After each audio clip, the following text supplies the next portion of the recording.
Sooner fans, I hope that you didn't think I was going to forget about you, because there's a lot of movement still going on with this roster when it comes to the transfer portal. 2 more players have entered officially in the transfer portal from Oklahoma, and let's talk about them. But I also want to leave you with some good news. So this is going to be a longer video than normal, because there were 3 offers at the wide receiver position that I think you all should pay attention to. Do you like wide receivers that can make one-handed catches? I sure do. So I got a little footage about 3 players that also got an offer from Oklahoma that we will be trying for in the portal. We'll talk about all of that here coming up in about 10 seconds.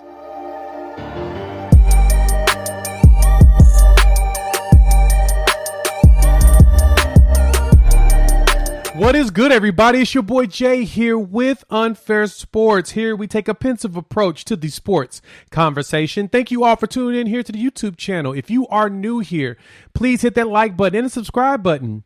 We're dropping all kinds of college football content, and we would love to have you here with the family, as well as the bell notification. That way you don't miss a single one that we drop. Also, if you've been here for a while, hit that share button and make sure your friends know about this. Why? Because sharing is caring. That's the way that we're going to get the word out to the people, and we want you all to ride with us every day. So in this video, we're going to talk about 2 more players that entered the transfer portal for the Oklahoma Sooners, and then 3 offers that are in the transfer portal that Oklahoma's going to go after to try to fill up some of those holes. Let's dive right in, shall we? So we've talked about this over the last few weeks. You can look at the playlist that I created around the transfer portal for each player that has left out. But I want to give you guys some good news on the back end side. So this video will be a little bit longer than normal. But first off, one player we already talked about before, Kevonte Henry. Now, Kevonte is he's a 2022 signee. So he is actually one of the recent recruits that Oklahoma had, but he was one that was picked up, at the end of the cycle.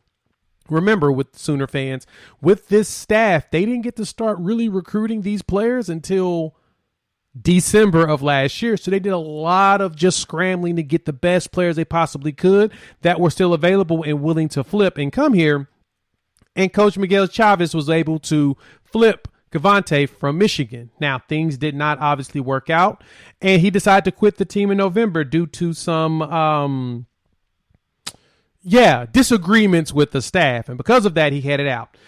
But a little bit about Kevonte. Mr. Henry is from Lawndale, California. He's in the 22 class.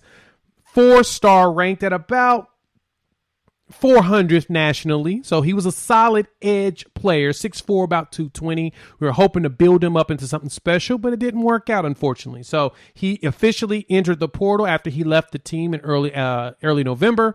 And so now we get to say bye. Thank you for your time. Thank you for your contribution. Show him some love, and he can go and be great, hopefully somewhere else. Joining Kevonte Henry is another player that this was kind of a shocker, while at the same time it kind of makes sense.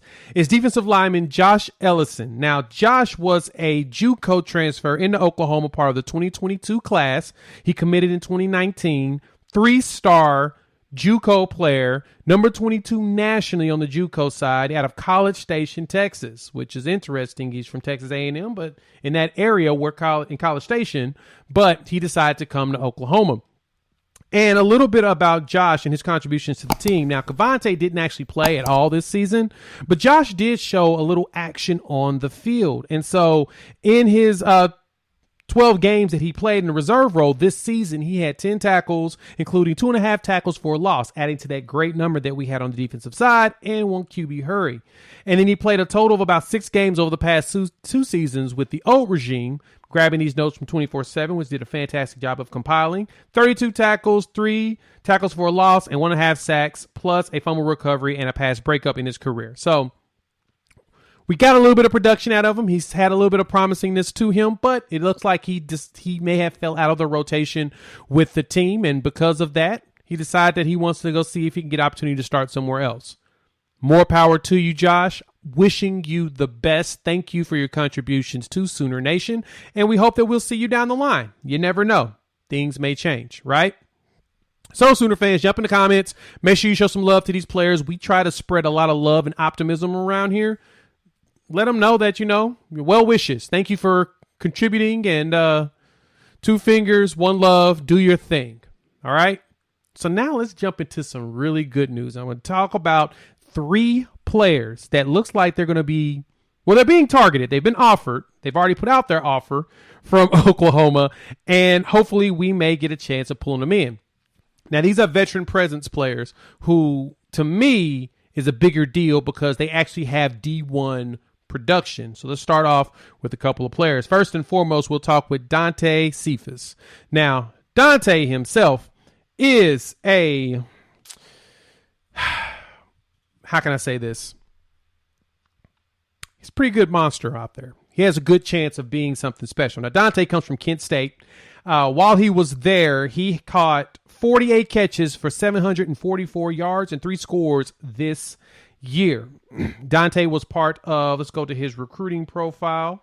He wasn't a very highly recruited player, 6'1", 175 pounds out of Pittsburgh, Pennsylvania, rating in around the 300 range, 2-star at wide receiver, 2-star player, but he wasn't really sought after. But what he did was he went on the field and he started producing. And when you go on the field and produce, teams start looking at you. So much that a lot of teams are actually looking at him as someone that they want on their roster. Oklahoma is not the only team that has given him a few offers now that he is in the transfer portal. He had like a 13-catch, 200-plus yard game as well. Looking at these highlights, look at the way this man plays. Look at the way this man balls. Hey, man, he can play. Got something. He's got something. He's got some fight.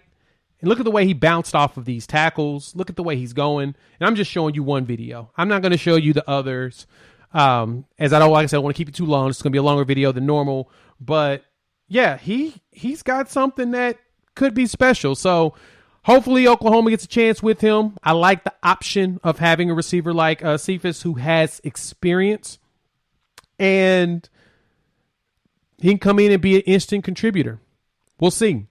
Now, don't worry, Sooner fans. Talk about these other 2 players, but having a player like Cephas and these others do not hinder the development of the younger players that's coming in, or the younger players we have, like Jaden Gibson as well as Nick Anderson. They will still see time on the field, but you want depth just in case. You know, you got to knock on wood that nothing bad happens, but you want to have those players in the line just in case. So don't think that they're going to hinder any of their development.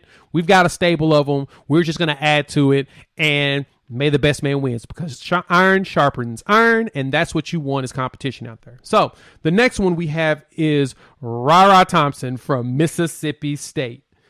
Now, Rara, ooh boy, I like what I've seen out of Rara coming into Oklahoma. Now, Rara played at Mississippi State. Rodarius Thomas is his real name. Goes by Rara. And let's take a gander at this one-handed catch that this man just made. Yeah, that's him. That's Rara making that one-handed catch, making you feel good about yourself. Look at Rara make this Moss catch on LSU, showing his ability to not only jump, but his ability to win a catch. So, well, I guess that other one really wasn't a one-hander, but this Moss one, it's all that matters. That's what you want. You want a player that's going to go up there, get that thing, and make the magic happen.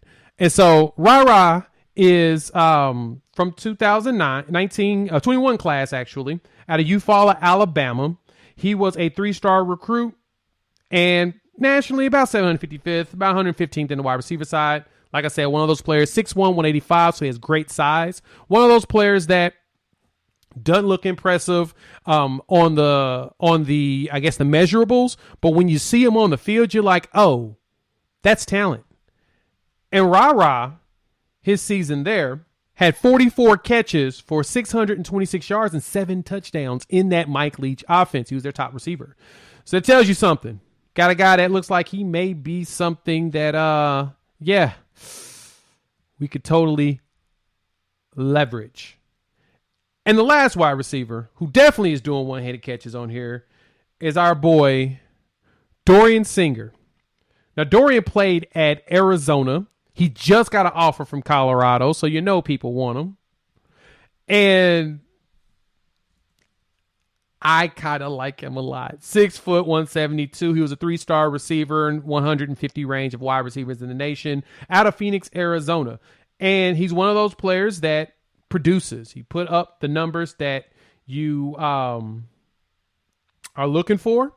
And I think there's something special that could come from him being on this team. And there's a reason why the Sooners are going after him. When you look at these three wide receivers, you see players that are playmakers, that will go for the ball, that will find a way to get open, and they've got that experience on the field. I think that that's kind of like a critical component to why you go after specific players. So I'm excited to see what we get out of potentially Dorian, what we get potentially out of Ra, as well as Dante Cephas if he decides to come here. So, Sooner fans, thank you all for tuning in. Go ahead and jump in the comments. Let me know what you think about these wide receivers and the highlights that I threw up there. I want you all to get to see a little something special out of them. And hopefully, like I said, we can yank a couple of them here to Oklahoma. Hit the like and the subscribe button if you're new to the channel, as well as the bell notification so you don't miss any of these videos coming down the pipe. And with that, we will chop it up, I don't know, probably tomorrow. Peace.